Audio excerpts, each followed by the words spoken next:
A new shopping center build is gaining attention from teens, residents, and community members of the Lancaster area. Currently under construction along Fruitville Pike in Manheim Township, the shops at Belmont were originally nothing but farmland.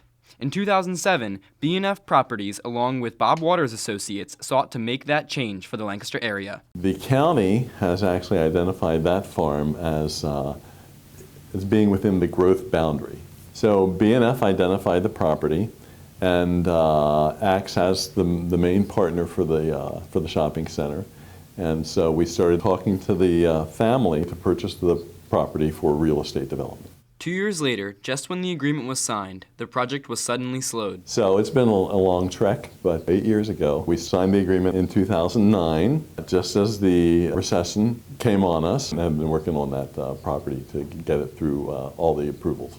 But now that the market has recovered, the project is entering the building phase. We broke ground in September of last year, 2016.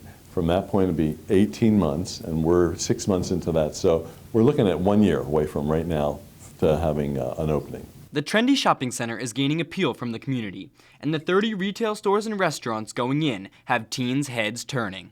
I'm excited because there are stores that aren't really around here, and some are moving closer too. They were really needed on this end of town. Like, we definitely need a Chick-fil-A and a Whole Food shop. I think an Ulta will be a really nice addition also. Excited for the Chick-fil-A that they're building there. I usually have to drive really far for the Chick-fil-A. Despite the popularity of the build, there are concerns regarding the influx of traffic along Fruitville Pike. It's going to be a disaster.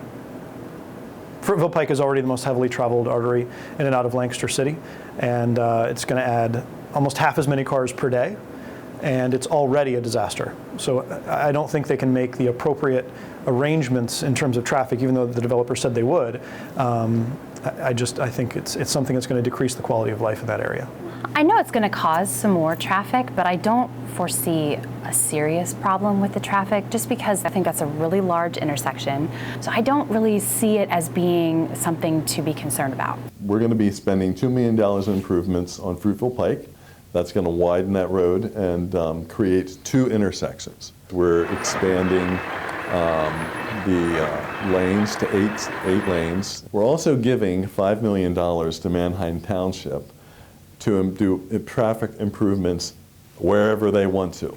Stripping 74 acres of the county's history, preservation of farmland is also an issue. I think it's a waste of perfectly good farmland. I mean, there's space across the street that's empty and space in the mall. I think there's other places the stores could go. I don't so much have a problem with them developing that farmland because of the location that it's in, but I do think we need to say enough's enough at some point. However, developers are confident that they have reached a resolution with the trading development right. To develop these 60 acres, the township has required us to purchase a TDR, a trading development right. So we've worked with 8 or 10 farmers. We've purchased these TDRs from them, have given them money to preserve their farm. With problems addressed and popularity among the up-and-coming generation, the Shops at Belmont expects to bring in $10 million annually for the benefit of the county. The center plans to open late spring of next year. For Hempfield Happenings, I'm Joel Pletcher.